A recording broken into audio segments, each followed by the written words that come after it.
Bonjour. Bonjour Jérôme. Donc voilà. Donc,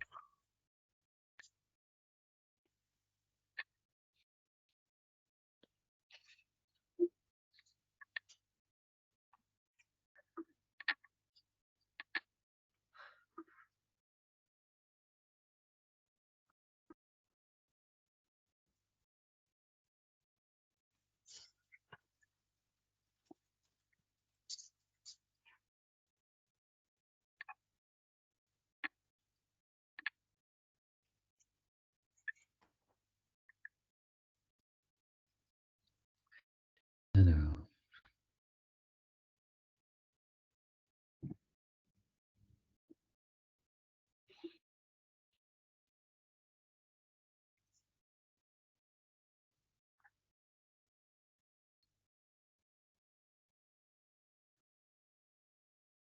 hello Laurent.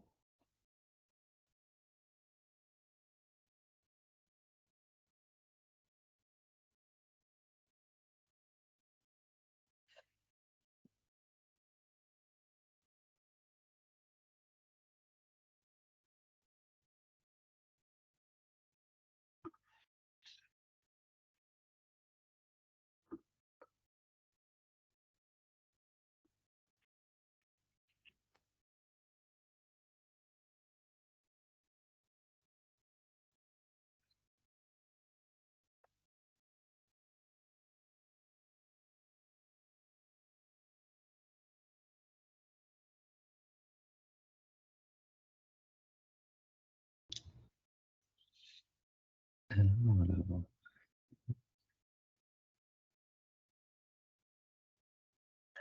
on va encore attendre 1 ou 2 minutes et puis on va démarrer comme d'habitude. Donc, thématique du jour sur les dernières sessions, donc sur les agents. Voilà, même programme. Première partie, présentation. Deuxième partie, questions-réponses. Vous pouvez d'ores et déjà, si vous avez déjà des sujets en tête que vous souhaitez aborder, les partager dans le chat. Et puis sinon, vous pouvez aussi les mettre pendant la présentation ou suite aux questions.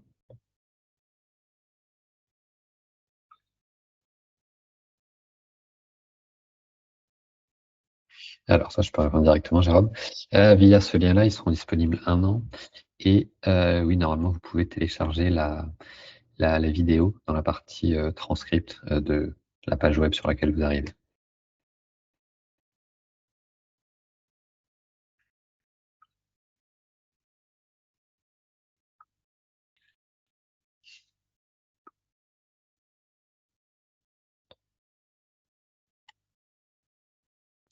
Hop.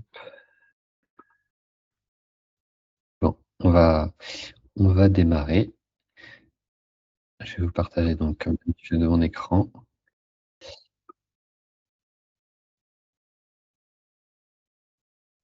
Hop, comme ceci. Juste ici. Oui, juste là. Vous voyez bien mon écran? oui, oui. Parfait. Donc, comme d'habitude, donc on a vu lundi, voilà, se lancer sur Cloud Code avec les différents éléments. On a vu ensuite la partie contexte, principalement autour d'Obsidian, et donc les différents éléments de contexte qu'on va retrouver et qu'on va devoir apprendre à organiser dans son espace de travail. Hier, on a vu donc les skills, qui sont donc voilà, cette brique que Claude a créée, qui nous permet donc d'enregistrer des instructions. Et puis, aujourd'hui, on va voir donc la partie agent, qui est donc un sujet assez, j'allais dire, pas forcément controversé, mais plutôt qui a plutôt une expression qui est voilà, surutilisée depuis que l'IA est apparue, on va dire, dans nos quotidiens professionnels. Et donc voilà, l'idée, c'est un peu de faire un petit recentrage sur ce qu'est un agent et puis surtout voilà, comprendre ce que ça offre comme possibilité dans Cloud Code. Alors, je vais juste vérifier rapidement les dernières personnes qui pourraient y avoir en file d'attente et ensuite, hop, on démarre. Donc, hop, je reprends ici. Donc, déjà, comme je disais, la première question, c'est voilà, qu'est-ce qu'un agent? Je vais commencer déjà par tout ce que n'est pas tous les éléments qui peuvent être appelés voilà, un peu de manière générale agents qui ne le sont pas. Donc concrètement, des automatisations, voilà, Make ou N8N, ce ne sont pas des agents, même si vous avez la possibilité dans ces deux plateformes d'en créer et de les inclure dans des scénarios.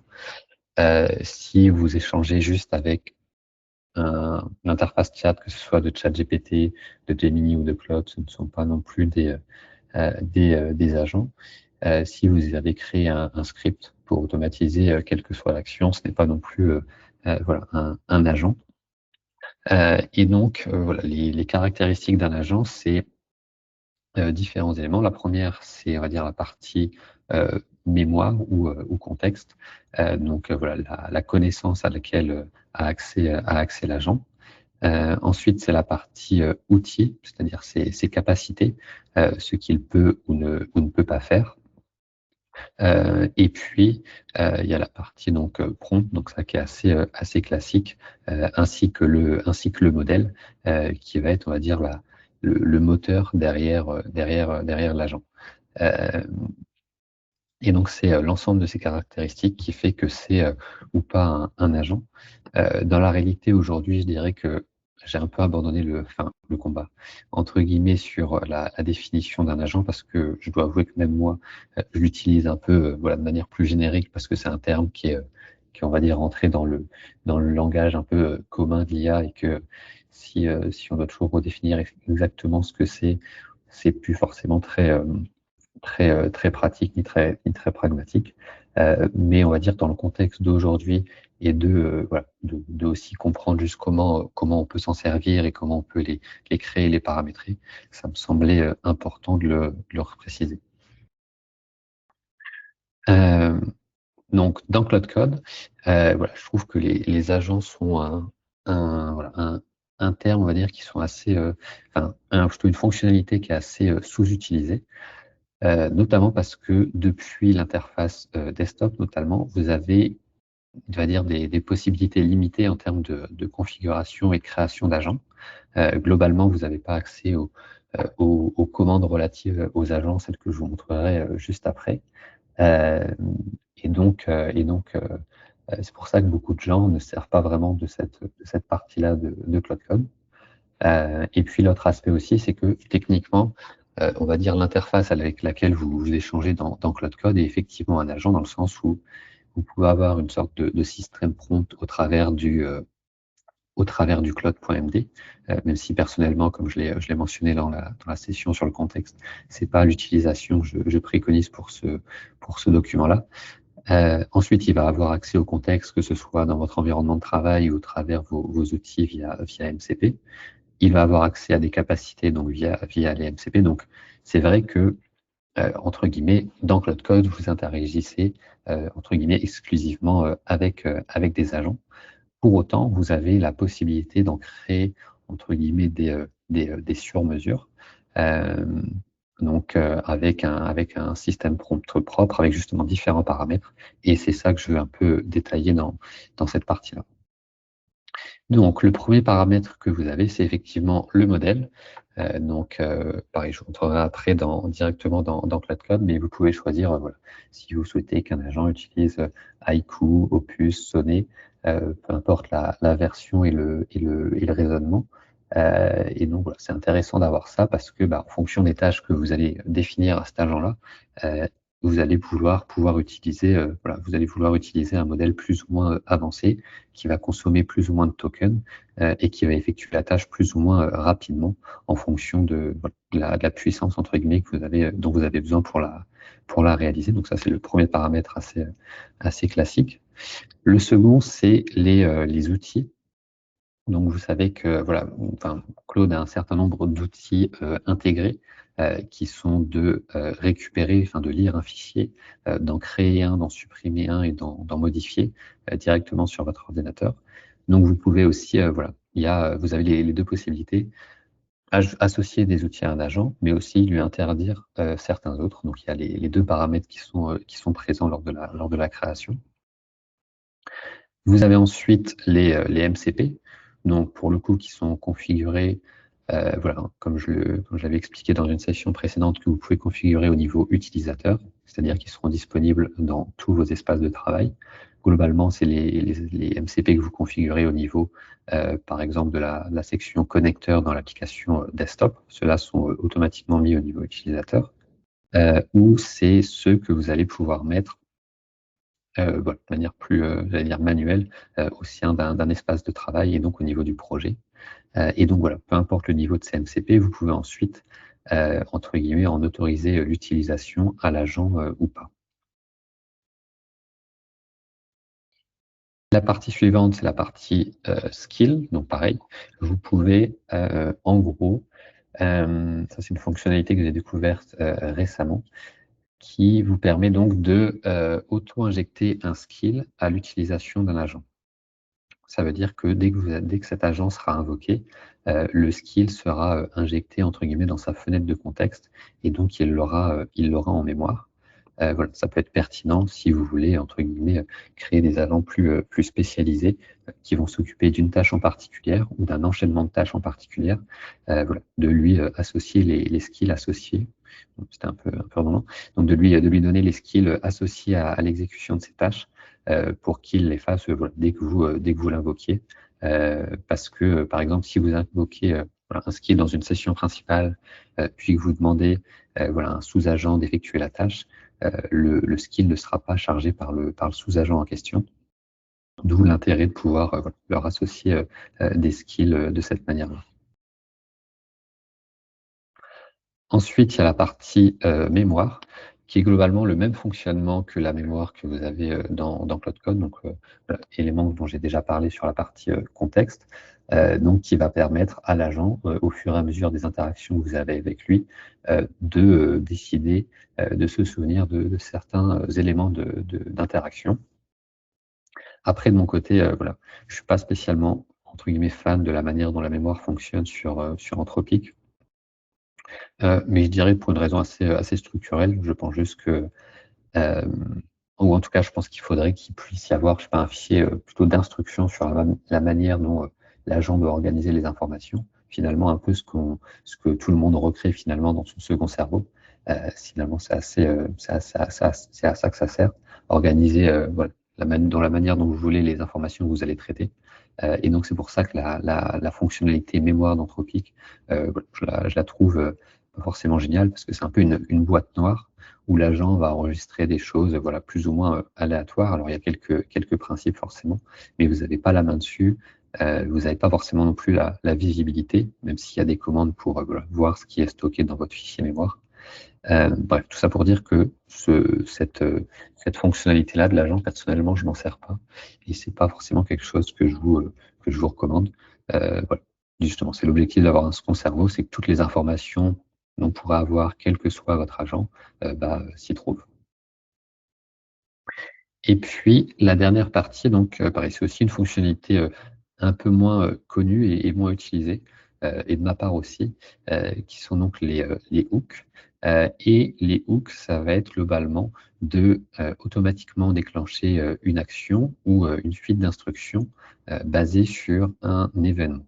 Donc, par exemple, un événement pouvant être la modification d'un fichier, la création d'un nouveau fichier. Pour ceux qui font du code, une pull request vers GitHub. Enfin, voilà, en gros, c'est définir quand il se passe tel événement, alors tu dois effectuer telles instructions. C'est notamment pratique pour voilà, plutôt des aspects sécuritaires ou dire voilà, quand il se passe tel événement, assure-toi que X ou Y.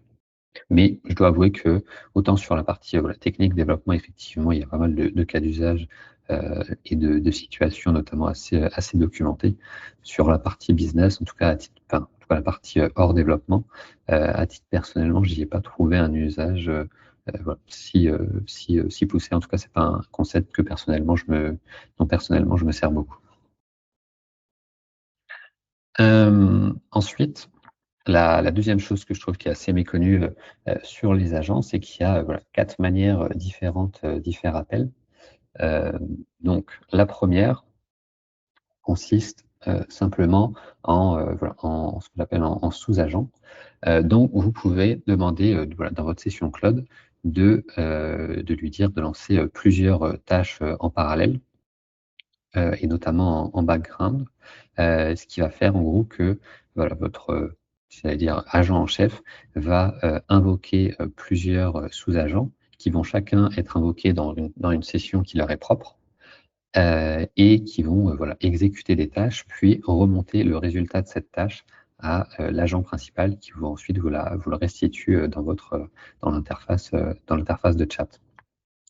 Je voyais, et j'y répondrai aussi après, mais une question voilà, sur la gestion des tokens. Pour moi, c'est une des techniques pour voilà, optimiser son coût en tokens. C'est effectivement, par exemple, un des agents dont je me sers le plus, c'est un agent Context Explorer qui, globalement, à chaque fois que je demande voilà, dans une session d'explorer un contexte, par exemple, je ne sais pas, un transcript ou des documents à propos d'un client, et ben, ça va être un sous-agent que j'ai créé, enfin un agent que j'ai créé qui s'appelle Context Explorer, qui va être lancé en back-office pour parcourir voilà, les documents dans lesquels peuvent se trouver l'information et restituer à l'agent principal uniquement les informations pertinentes pour la tâche que je lui ai demandé. Et comme ça, il y a uniquement voilà, les informations pertinentes qui vont être entre guillemets portées dans et le reste ne sera pas voilà, dans ma fenêtre de contexte principal. Donc voilà, c'est globalement les deux raisons pour lesquelles on va dire, on utilise des sous-agents. La première, c'est pour paralléliser des tâches, donc pour que voilà, Claude puisse exécuter plusieurs tâches en parallèle. Et la seconde, c'est pour voilà, économiser du contexte sur sa session principale. Le deuxième moyen d'invoquer des agents, ce que j'ai appelé en message privé. Donc pareil, cette fonctionnalité-là, pour le coup, ne fonctionne pas si je me trompe pas dans la partie app desktop, mais fonctionne dans le terminal, où vous pouvez donc taper arrobase et le nom de votre agent et ensuite voilà, écrire votre message. Quand vous allez faire ça, ça va être cet agent-là qui va vous répondre. Par contre, si vous renvoyez un message sans le arrobase, ça sera à nouveau envoyé à, j'allais dire, l'agent principal de votre conversation. Donc, voilà, pareil, c'est à connaître. Dans mon cas d'usage, j'avoue que j'en ai pas, je m'en sers assez peu de cette approche, mais pareil, je vous montrerai tout à l'heure la manière dont ça fonctionne. La partie, enfin, la méthode suivante, j'allais dire, c'est en équipe. Donc Claude a une fonctionnalité Team Agent qu'il faut demander, ouais, entre guillemets, qu'il faut demander à Claude d'activer dans vos paramètres. Elle n'est pas active de base. Et en gros, le principe, c'est que vous allez pouvoir demander, pareil, dans une session principale, d'invoquer une équipe d'agents.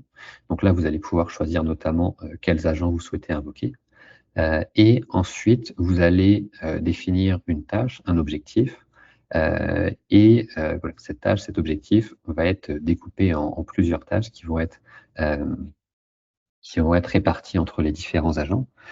Et ensuite, la fonctionnalité principale de l'équipe d'agents, c'est que tous ces agents vont pouvoir communiquer entre eux, échanger des informations, entre guillemets, collaborer pour voilà, arriver au résultat souhaité. Et voilà, résoudre la problématique que vous leur avez donnée. Voilà, donc dans les faits, ça a l'air sympa et ça l'est et c'est plutôt puissant. Dans la réalité des choses, il y a deux aspects à prendre en compte. La première, c'est que ça nécessite quand même d'avoir des tâches relativement complexes à exécuter. Et pareil, c'est toujours mon expérience personnelle, mais à titre perso, j'ai rarement des tâches, on va dire, qui ont une profondeur suffisante pour nécessiter voilà, d'invoquer plusieurs agents et de les faire collaborer seuls sans mon intervention pendant une longue période de temps. Et puis, le second point aussi pour lequel voilà, on ne souhaite pas forcément utiliser cette fonctionnalité énormément, c'est que ça consomme beaucoup de tokens parce que chaque comment dire, contenu, réponse, recherche, outil utilisé par chaque agent est centralisé dans un seul et même contexte pour qu'ils puissent justement collaborer et savoir un peu ce que fait chacun. Et du coup, c'est très consommateur forcément aussi en token à ce niveau-là. Et donc, c'est surtout, je pense, une fonctionnalité, en tout cas, que j'ai vu utiliser principalement dans le développement. Mais en dehors de ça, j'ai rarement vu des cas d'usage qui me paraissaient vraiment intéressants, ou j'en ai même vu très peu de manière générale sur cette fonctionnalité-là. Enfin, le dernier élément dont personnellement je me sers beaucoup, c'est que vous pouvez lancer une session Claude directement, alors encore une fois toujours dans le terminal, mais directement avec un agent. C'est-à-dire qu'au lieu d'échanger entre guillemets avec juste le modèle voilà, que vous avez choisi, qui va ensuite être cadré par le Cloud.md comme toujours, et ben vous allez pouvoir lancer une session dans laquelle, à chaque fois que vous échangerez, vous n'aurez pas besoin de mettre arrobase, vous échangerez toujours avec l'agent à qui, voilà, qui a accès voilà, au tool, au skill, enfin aux paramètres finalement que vous aurez configurés. Et ça, pareil, c'est une fonctionnalité que je vois très peu de personnes utiliser et quelque chose voilà, dont personnellement je me sers beaucoup parce que je trouve ça assez pratique, notamment pour un peu organiser les différentes casquettes de mon activité. Une fois qu'on a parlé, on va dire, des un peu moyens techniques de faire appel à ces agents, on va arriver sur une approche un peu plus, j'allais dire, macro, qui est de dire voilà, comment les différents modes de travail, en tout cas que moi j'ai observé avec les agents. Le premier est sûrement le plus connu, c'est d'avoir voilà, plusieurs tâches à effectuer et d'en lancer une dans une par session. Donc voilà, c'est les fameux screenshots qu'on voit où les développeurs ont 5-6 sessions en parallèle. Euh, et personnellement, c'est aussi un mode de fonctionnement que j'ai régulièrement, aussi lui que j'ai le plus souvent, mais j'en ai rarement plus de deux ou trois. Et surtout, je remarque qu'une des limites, c'est quand il y a vraiment une tâche, on va dire, qui nécessite un peu plus de réflexion et qui est un peu plus du travail de fond. Et ben, en fait, jongler entre plusieurs tâches, même si tu as l'IA, c'est pas vraiment idéal. Et donc, il y a une seconde approche dont je commence à me servir, mais voilà, en fait, j'ai vu passer un post LinkedIn là-dessus récemment et je trouvais ça intéressant. En gros, c'est d'avoir voilà, travaillé sur une seule tâche, mais avoir plusieurs sessions dans lesquelles vous travaillez sur cette tâche, ce qui vous permet de ne pas avoir à changer de contexte, entre guillemets, entre chaque tâche et vous demander, OK, dans cette conversation, où est-ce que j'en étais, qu'est-ce que je demandais, mais plutôt de rester voilà, toujours dans le même contexte, sur le même sujet. C'est juste que vous allez faire voilà, plusieurs choses à la fois sur le projet, sur la tâche en question.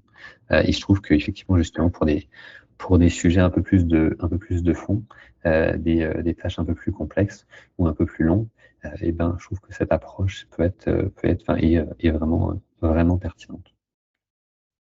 Donc, maintenant, je vais vous montrer un peu concrètement comment ça se passe dans le chat. Donc, enfin, voilà, directement dans Cloud Code. Donc moi j'utilise voilà, un outil qui s'appelle Warp, W-A-R-P, qui permet voilà, juste de visualiser et de créer plutôt enfin, un onglet par terminal. Euh, et donc voilà, pour revenir aux différentes manières dont vous pouvez vous servir des agents, la première, comme je disais, c'est que vous pouvez demander directement dans Cloud Code de lancer voilà, un agent en parallèle. Donc il suffit que vous disiez lance en background. Je sais pas, j'ai pas de tâche en tête là tout de suite, mais voilà, lancer en background une tâche, quelle qu'elle soit. Et d'ailleurs, quand vous dites lancer en background, ce qui est intéressant, c'est qu'il va lancer la tâche, et puis ensuite, en gros, il va vous faire une notification. Il va vous remettre un message dans le chat quand elle est terminée, mais entre-temps, vous pouvez voilà, continuer à lui demander d'autres choses et de continuer à avancer voilà, sur d'autres sujets. La seconde, comme je le disais, c'était de faire avec donc le arrobase.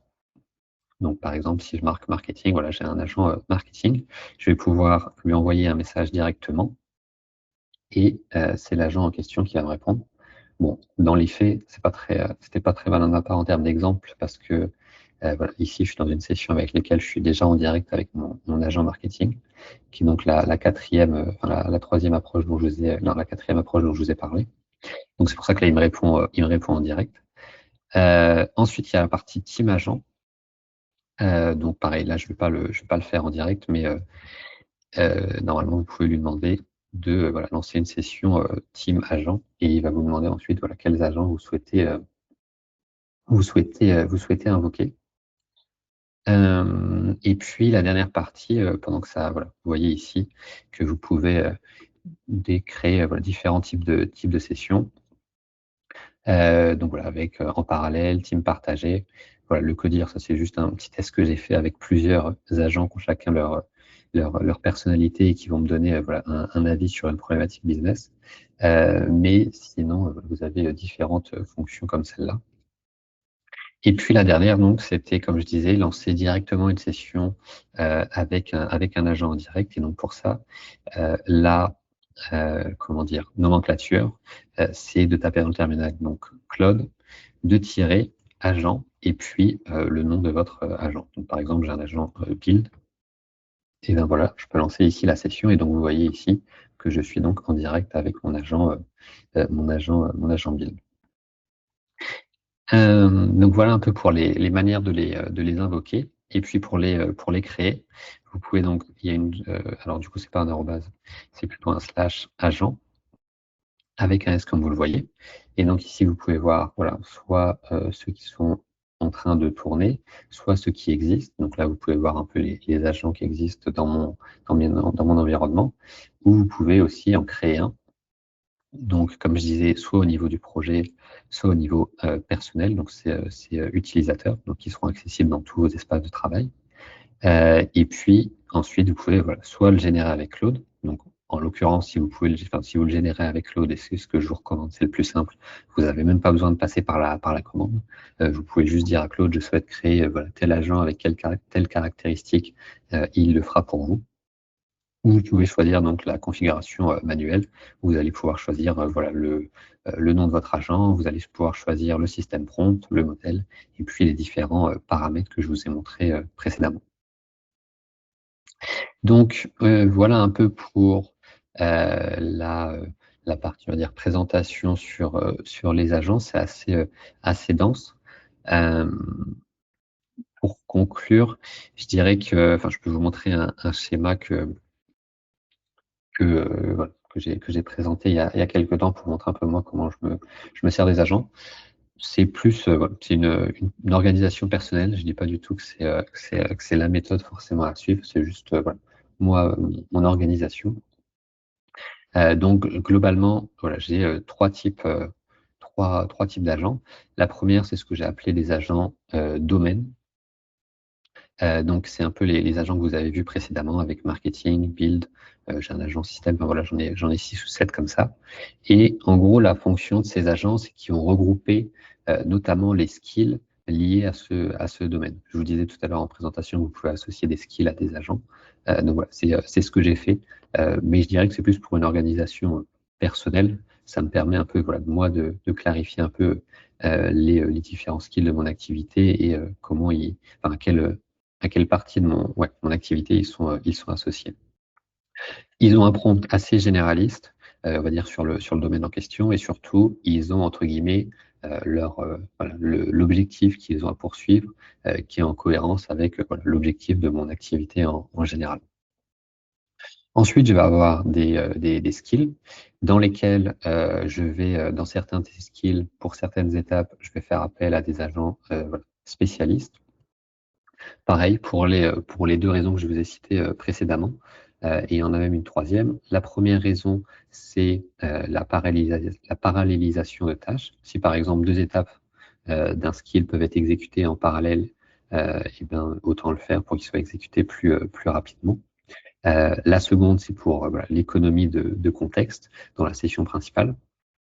Et puis la troisième, voilà, dans des cas un peu plus rares, on peut aussi essayer d'augmenter, on va dire, la qualité d'exécution de la tâche en ajoutant en plus, on va dire, de l'instruction qui peut se trouver dans le skill, un agent qui va avoir un système prompt voilà, spécialisé pour effectuer voilà, cette tâche en particulier.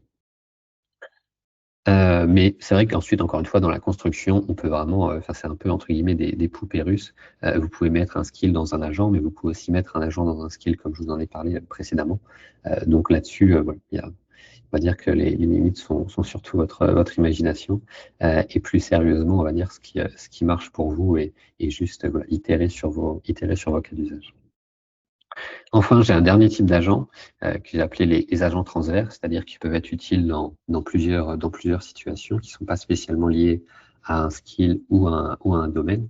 Et typiquement, c'est ce dont je vous parlais sur mon agent domaine explorer. J'ai aussi un agent qui est chargé de toutes les recherches sur le web. Un agent qui est chargé aussi de toute ma communication, que ce soit avec, enfin, de rédiger les éléments de communication avec mes clients ou mes prospects, donc que ce soit sur Slack, WhatsApp ou autre. Donc voilà, quelques agents de ce type-là qui sont plus transverses et qui sont donc pas rattachés à un skill ou un domaine en particulier. Donc voilà un peu pour la partie présentation sur les agents. On va pouvoir passer à la partie questions. Donc voilà, n'hésitez pas si vous en avez sur le chat. Je vais commencer par celles qui sont sur le chat et puis ensuite, voilà, s'il y en a d'autres, vous pouvez aussi les poser ici ou prendre la parole par la suite pour qu'on échange directement. Donc, Florent qui me demande comment on gère l'optimisation des tokens. Donc là-dessus, il y a plusieurs méthodes. Déjà, premier point, première news, c'est que Anthropic a fait un partenariat avec notamment SpaceX pour notamment avoir accès à leurs infrastructures, qui était une des grosses limites d'Anthropic. Et donc, voilà, juste concrètement, la conséquence, c'est qu'ils ont doublé l'utilisation sur les plans Max, Pro et Entreprise. Donc, il y a de grandes chances que voilà, vous rencontriez moins les limites dans les prochains jours, dans les prochaines semaines, parce qu'a priori, l'usage a doublé. Et sinon, pour l'optimisation, j'ai deux techniques, deux bonnes pratiques principales. La première, effectivement, c'est voilà, d'utiliser les sous-agents pour, on va dire, être le plus efficace possible sur le contexte de ma session principale. Et puis, la seconde, c'est vraiment d'avoir le réflexe de faire une seule tâche par session. Et quand vous démarrez une nouvelle tâche qui n'est pas liée voilà, à la précédente, de démarrer une nouvelle session. Ou alors, si vous utilisez Claude dans le terminal, il y a une fonctionnalité qui s'appelle, enfin il y en a deux même, il y a soit /compress, qui va, plutôt que de supprimer, on va dire, tout le contexte jusqu'à présent, on va juste le synthétiser, le résumer. Donc ça peut être pertinent si voilà, vous continuez sur une tâche, on va dire dans le même domaine, ou sur le même client ou le même projet, et que vous n'avez pas forcément besoin du détail de ce que vous venez de faire. Ou alors, vous avez une seconde commande qui s'appelle /clear, qui vous permet, là, donc, comme son nom l'indique, de supprimer l'ensemble du contexte de vos échanges avec l'IA jusqu'à présent. Anne-Cécile, est-ce que tu as une question sur cette partie-là en question? Oui, je voulais savoir si tu avais remarqué. J'ai l'impression, moi je travaille donc avec Claude aussi avec VS Code, par VS Code. Et j'ai l'impression que quand je vais dans Claude Cowork ou Claude Code sur desktop, mes tokens partent beaucoup plus vite. C'est vrai que je m'en sers toujours depuis, à 95% du temps depuis le terminal, donc je ne saurais pas. Moi aussi, mais le peu de fois où j'ai eu des trucs à faire sur Cowork et pas des choses forcément compliquées, j'ai l'impression que les tokens, ils partent, mais vraiment, vraiment très, très vite. Alors que sur Code, via VS Code, je peux travailler toute la journée en fait avec mon compte à 20 €. J'ai que le compte pro. Oui. Et dès que je passe par le desktop, ça se vide en 1 ou 2 heures, c'est terminé, quoi. Est-ce que tu travailles dans le même environnement sur les deux? Oui. Ok. Non, effectivement, je ne saurais pas l'expliquer, même si ce que j'ai observé pour le coup, effectivement, c'est que le comportement, si je puis dire, de Claude est un peu différent depuis l'application desktop que depuis le terminal. Donc peut-être que ça joue aussi sur la consommation, mais j'avoue que je saurais pas j'ai pas Ok, plus d'infos là-dessus. ok. Merci. De rien. Donc voilà, sur les tokens, comme je disais, les deux bonnes pratiques. Voilà, lancer des sous-agents pour les tâches qui sont qui vont, on va dire, consommer beaucoup de tokens, notamment sur la partie recherche ou lecture ou analyse de documents. Et puis ensuite de bien réaliser qu'une seule tâche par session et avoir le réflexe, voilà, quand vous abordez une nouvelle tâche, de soit nettoyer le contexte de la session ou d'en lancer une nouvelle. Ensuite, Christophe qui me demande agent égale contexte plus outil plus prompt et pas les skills. Alors, si un agent on peut associer à un agent des skills, mais on va dire que c'est j'allais dire une composante secondaire. Je ne sais pas si c'est secondaire, mais on va dire que quand le concept d'agent initialement est né, les skills n'existaient pas encore. Donc, c'est pour ça qu'on a associé ça à contexte, outil et prompt, et que les skills sont venus après. Mais comme je l'ai mentionné dans ma présentation, aujourd'hui, dans les paramètres des agents sur Cloud, vous avez cette partie skill évidemment qui est un aspect important. Comment est gérée dans Team Agent la collaboration? Qu'est-ce que tu veux en dire un peu plus sur cette question-là, Christophe? Qu'est-ce que tu veux dire par comment est gérée la collaboration?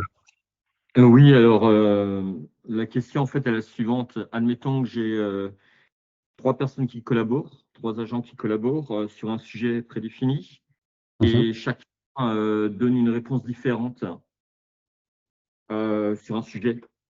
Comment se fait ensuite le partage et savoir quel des agents prend le dessus par rapport aux autres pour une problématique bien définie? Oui, effectivement. Si je peux me permettre d'être un peu plus concret, on va Oui. dire que le PDG d'une boîte dit qu'il faut faire plus de ventes. OK. Alors, le gars du marketing dit oui, c'est OK. Le gars des sales dit oui, c'est OK. Et le gars de la production, il dit non, c'est pas OK parce que je peux pas produire plus parce que je suis arrivé au maximum de ma production. Donc, on ne pourra pas vendre plus. Donc, comment se fait le raisonnement? Oui. Oui. Effectivement, c'est une des raisons pour lesquelles notamment cette fonctionnalité Team Agent n'est pas si évidente à vraiment mettre en pratique, c'est que effectivement, il faut que vous ayez, c'est entre guillemets votre responsabilité de définir les règles, les prises de décision aussi sur chacun de ces agents. Alors, en réalité, en tout cas sur les exemples que j'ai pu voir, notamment sur la partie code, ça va être des tâches plus micro et plus spécifiques que, entre guillemets, par exemple, je sais pas, augmenter les ventes ou ce genre de choses. Mais sinon, ce qu'il faut, c'est définir le cadre dans la demande initiale, potentiellement utiliser aussi le mode planification qui est d'autant plus pertinent si vous utilisez aussi la fonctionnalité Team Agent pour clairement définir l'objectif, le cadre et les limites et les responsabilités entre guillemets de chacun des agents. Est-ce que ça répond à ta question, Christophe? Oui, il faut mettre un cadre structurant autour des agents de telle manière à pouvoir avoir une décision finale. C'est ça. Leur donner un cadre et leur donner aussi une porte de sortie, c'est-à-dire la porte de sortie étant souvent te poser une question à toi directement. Ensuite, Anne-Cécile, tu me disais donc quelle est la différence entre un master skill qu'on a vu hier et un agent? Ça, c'est effectivement un sujet, le sujet notamment de l'orchestration qui déclenche quoi. Et là-dessus, je dirais que à la fois l'agent et à la fois le skill peut jouer le rôle d'orchestrateur. Ce qui va faire la limite, c'est un peu en gros, si vous avez une suite de tâches prédéterminées avec un enchaînement notamment de skills qui s'enchaînent toujours dans le même ordre de manière entre guillemets déterministe. Dans ce cas, autant les mettre dans un master skill parce que du coup, c'est la fonction un peu voulue de ce genre d'outil, de suivre précisément les consignes. Par contre, si vous avez effectivement, par exemple, comme Christophe l'a mentionné, une tâche un peu plus avec un cadre un peu plus large, dans lequel, on va dire, le procédé va pas forcément être, n'est pas forcément défini à l'avance, qu'il va falloir un peu itérer, tester et ajuster. Et ben dans ce cas-là, vous allez vouloir que l'orchestration soit gérée par un agent pour qu'il puisse, en fonction du contexte, des résultats et des informations dont il dispose, et ben, ajuster le plan d'action en fonction de l'objectif et des résultats obtenus. Donc, ça dépend principalement, encore une fois, de la nature de la tâche et ensuite de quel point son exécution est définie ou s'il y a une phase plus exploratoire. Ensuite, Frédéric, tu me demandes comment on gère le cycle de vie des agents. Ils perdurent tant qu'on ne les arrête pas. Il faut les démarrer manuellement à chaque lancement de Cloud Code. C'est quoi le principe? Alors, pour en tout cas l'utilisation dans Cloud Code, effectivement, ça dépend un peu de la manière dont tu les invoques. Donc, si tu les lances voilà, dans une session directement, comme je l'ai montré à la fin, et bien dans ce cas-là, ils s'activent uniquement quand tu leur envoies un message et puis ils exécutent les tâches. Voilà, ça reprend, enfin, ça a exactement le même type d'interaction que tu as quand tu es, j'allais dire, entre guillemets, avec l'agent général ou le modèle directement. C'est juste que tu échanges avec un agent spécifique. Ensuite, si tu les lances en back-office, et bien comme je disais, ils vont voilà, exécuter la tâche en arrière-plan et ensuite t'envoyer un message une fois que c'est fait. Et si tu souhaites, pour une raison X ou Y, l'interrompre entre-temps, et bien tu peux juste demander voilà, dans la session principale de dire voilà, arrête la tâche qui tourne en back-office et tu verras, en tout cas sur la partie terminale, que tu as un petit onglet, enfin une petite, ouais, c'est pas un onglet, mais un petit, petit signal, enfin, je ne sais pas comment l'expliquer, mais en gros, tu as une tâche, enfin, je ne sais plus exactement le nom exact, mais tu as en gros un agent en back-office. Enfin, voilà, c'est écrit dans l'interface sous la barre de chat du terminal qu'il y a voilà, une tâche en back-office qui est en train de tourner. Et puis ensuite, si tu t'y adresses directement, par exemple, avec le arrobase, bah pareil, ils vont répondre juste à ta question et ensuite ils seront, entre guillemets, désactivés. Donc, le seul élément vraiment qu'il faut désactiver, c'est effectivement le team plan. Ou comme tu l'as vu, donc tu peux l'activer, choisir voilà, un peu le mode qui t'intéresse et puis ensuite invoquer les agents de l'équipe. Et effectivement, tant que tu ne le désactives pas, si tu continues à interagir dans la session, et ben, ça sera géré entre guillemets dans le cadre de ce plan d'équipe. Voilà. Flavien, effectivement, il y a le mode routing aussi pour optimiser les tokens. Christophe, réduction de la consommation des tokens en utilisant des fichiers .md et non .pvtt, XLS, .doc.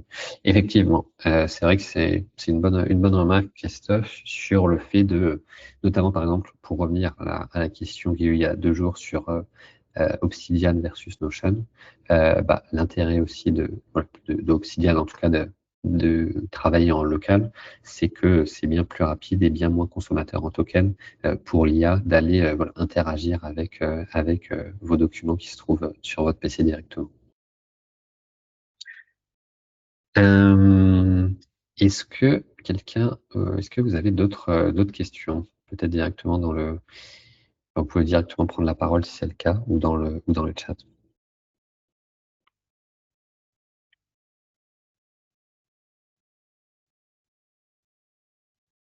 Pas d'autres questions? Colline. Ouais. Admettons que je développe une application, peu importe laquelle.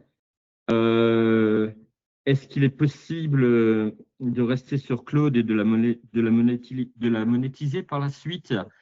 C'est-à-dire, je définis un truc qui pourrait être intéressant pour des sociétés. Comment faire ensuite pour le monétiser d'un point de vue technique? Il faudrait créer une interface avec une autre solution, par exemple Lovable ou autre chose, et donc de manière à créer un espèce de SaaS pour monétiser l'outil qu'on vient de développer? Ou comment on fait un truc pareil? Oui, effectivement. Si tu veux créer une application voilà, et la rendre accessible aux autres, il faut que tu l'héberges quelque part. Donc, effectivement, sur un serveur. Donc là, après, il y a pas mal de possibilités. Et je suis pas non plus un expert sur les différentes solutions, mais voilà, tu as des solutions, alors les plus classiques, AWS, Google, etc. C'est un peu les géants. Et puis sinon, après, tu as des choses plus spécifiques en fonction du type d'application ou du type, par exemple, si tu fais un site web, il y a Railway qui est Vercel, pardon, plutôt, si tu fais un site web qui est plutôt intéressant. Voilà, donc ça va un peu dépendre du type de projet que tu crées. Mais en tout cas, non, il faudra obligatoirement, pour le rendre accessible voilà, aux autres, le partager, enfin l'héberger quelque part. D'ailleurs, ça peut être aussi sur tes propres serveurs. Merci. Alors, Jérôme, j'ai vu ton message, j'en parlerai à la fin de la session. Merci de demander. Club est-il capable, Laurent, de développer une application Android sans être un expert? Alors, bon, pareil, ça c'est le débat un peu classique depuis que l'IA est arrivée. Oui, l'IA, de manière générale, est de plus en plus, on va dire, autonome et puissante pour coder et développer des applications. Voilà, il y a des témoignages très nombreux de développeurs, notamment chez Anthropic, qui expliquent qu'ils n'ont plus écrit une ligne de code, pardon, eux-mêmes depuis des mois. Après, il a créé une application qui est, on va dire, fonctionnelle, et ensuite créer une application qui est scalable, c'est-à-dire qui puisse voilà, accueillir plusieurs utilisateurs sans bug, la maintenir, etc. Et comme le soulignait la question de Christophe, et ben, c'est pas tout ensuite de créer le code, mais il faut aussi savoir comment l'héberger, comment intégrer un moyen de paiement, par exemple avec Stripe. Voilà, ce que je veux dire, c'est que au-delà du code, qui reste quand même voilà, un enjeu et qui, sans connaissance, forcément, ça sera plus. On peut arriver à des choses qui fonctionnent, mais pas forcément à des choses qui fonctionnent, qui sont scalables et qui sont sécurisées. Et ensuite, c'est qu'une partie voilà, de la création d'une application. Ensuite, il y a voilà, le marketing, la distribution, etc. Donc, c'est possible, mais forcément, il y a toute une expertise qui sera quand même à développer pour aller au bout de ce genre de projet, quoi. Anne-Cécile, tu me dis, question enrageant, hier on a parlé de Claude pour les artisans, pour faire des plans, etc. Théo, Flavien a répondu. Pourrais-je prendre contact avec eux car j'ai quelques questions? Oui, bien sûr, tu peux prendre contact avec eux. Ils sont tous les deux sur LinkedIn. Je leur laisse partager leur LinkedIn, donc sans souci. Et une app sécurisée sur visiblement le vibe coding a des limites. Sur ça, visiblement, le vibe coding a des limites. Bah oui, enfin pour moi, le vibe coding où vous créez voilà, une application sur Cloud Code, c'est la même chose, ça reste du vibe coding. Donc j'allais dire que l'enjeu est le même. Et potentiellement là-dessus, alors je ne suis pas un expert de Lovable, mais justement l'intérêt d'un outil comme Lovable, c'est que c'est la fonction principale de l'outil et que donc ils intègrent de plus en plus de fonctionnalités, de garde-fous, d'intégration aussi avec des outils notamment d'hébergement dont on parlait avant avec Christophe, pour justement faciliter la création et surtout ensuite la mise en production, si je puis dire, des applications, l'accès au paiement. Voilà, j'écoutais un podcast justement en début de semaine avec un vibe codeur professionnel chez Lovable, donc qui est pas dev lui-même, où il expliquait justement, voilà, c'est un peu les enjeux auxquels essayer de répondre Lovable, et notamment sur la brique paiement. Il a annoncé, il partageait que Lovable avait pour plan d'intégrer directement voilà, une brique paiement dans leur solution qui serait directement intégrée, donc voilà, plus facile à mettre en place et donc qui faciliterait encore voilà, le développement d'applications. Et il parlait aussi d'ailleurs de la partie distribution. Donc voilà, ils veulent aussi aider voilà, les utilisateurs de Lovable à distribuer les produits et les applications qu'ils créent. Donc si voilà, votre sujet c'est plutôt la création d'applications, je pense que ça peut être la plateforme. Oui, après il y a toujours des enjeux de sécurité, mais tu retrouveras les mêmes sur Claude, d'où l'importance d'avoir voilà, certaines compétences ou compréhension si on veut vraiment voilà, créer une application, à défaut de savoir lire du code, avoir voilà, quelques grands principes en tête et quelques notions, ça reste quand même majeur. Est-ce que Cloud Code est capable de prendre en charge les frameworks de développement justement sur les aspects GUI ou des interfaces par exemple? Oui, alors sur la partie framework, encore une fois, la partie développement, pour le coup, c'est pas ma spécialité, je suis pas développeur moi-même, mais ok, je vois, Jocelyn. Oui, je sais qu'il y a, il y a différents skills notamment qui permettent voilà, qu'on peut brancher à Cloud pour qu'il soit plus performant pardon, sur le développement, enfin, avec le développement de certains frameworks. Donc pareil, là-dessus, je suis pas un spécialiste, donc je m'y étendrai pas trop, mais je sais qu'il y a des voilà, qu'il y a des skills qui permettent justement à Cloud d'être plus performant ou plus précis voilà, en fonction des langages ou des frameworks dont vous souhaitez vous servir. Donc voilà un peu pour les questions. Pour revenir donc à ta question, Jérôme, effectivement, les services que je propose, donc ils sont de trois types, j'allais dire. La première, c'est que voilà, j'ai une communauté justement autour de l'utilisation de l'IA pour les professionnels, qui s'appelle donc Forward, que je peux vous montrer juste maintenant.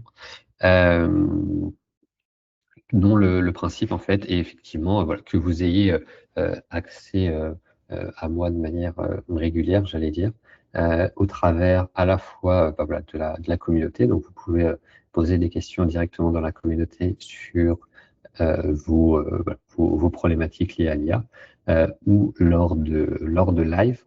Donc comme celui-ci par exemple, enfin comme celui-ci, je veux dire, je fais des lives comme ceux que j'ai fait cette semaine ici. Actuellement, le rythme est d'un par semaine, qui est le jeudi midi. Mais justement, comme je vous le précisais il y a 2 jours, cette semaine, c'était un peu un test pour faire évoluer le format de ma communauté et passer en live potentiellement quotidien. À court terme, je pense que le rythme, ça va passer à 3 lives par semaine, donc les lundi, mercredi et vendredi. Donc des lives d'1 heure. Voilà, dans lesquels je répondrai principalement aux questions. Et ensuite, pendant peut-être une session par semaine, il y aura une partie présentation voilà, sur un concept en particulier. Donc ça, c'est le premier élément. Je vous partage le lien dans le chat juste ici. Vous pouvez regarder. Donc ça coûte $30 par mois. Donc voilà, l'équivalent de 25 €.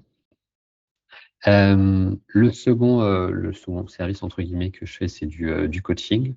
Donc principalement voilà, sur Cloud Code, je coach principalement des indépendants et des freelances, mais pas que. J'ai coaché aussi quelques dirigeants sur donc voilà, l'utilisation de Cloud Code. Et c'est vrai que la problématique qui revient le plus souvent, en tout cas celle que j'aide le plus mes clients ces derniers temps sur Cloud Code, c'est la structuration notamment de leur contexte.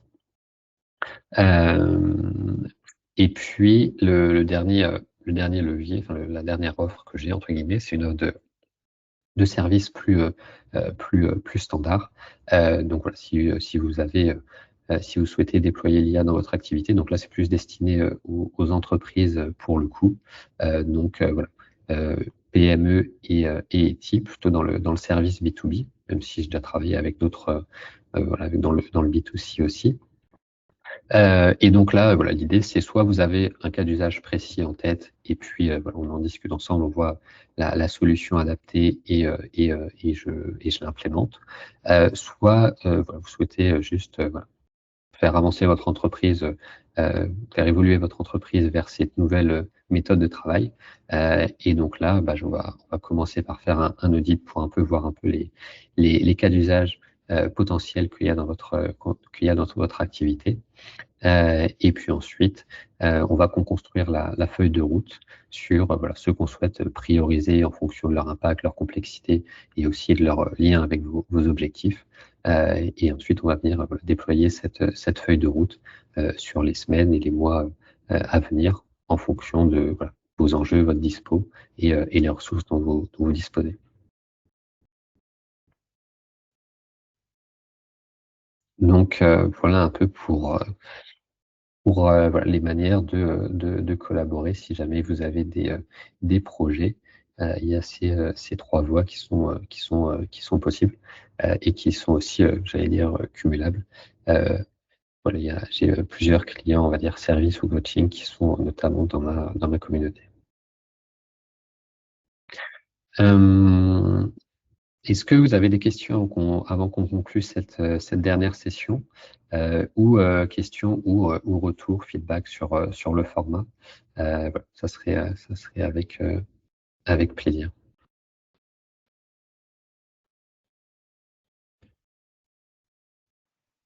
Ben, Colline, moi, je voudrais simplement te dire un grand merci pour ces 4 jours de présentation qui m'ont vraiment permis d'avoir un aperçu sur Claude.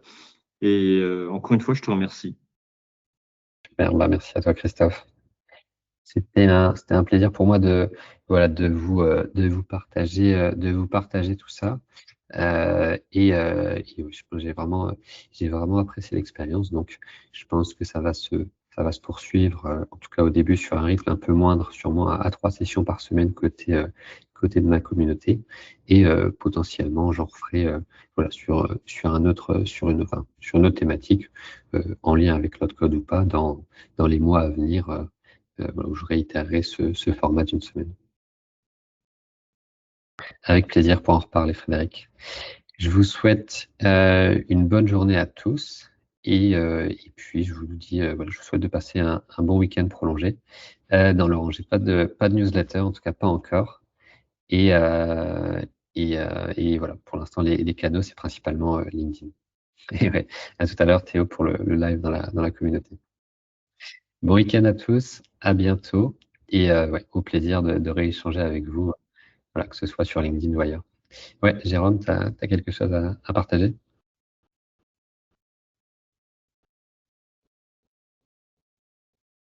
Non, j'ai fait une mauvaise manip, désolé.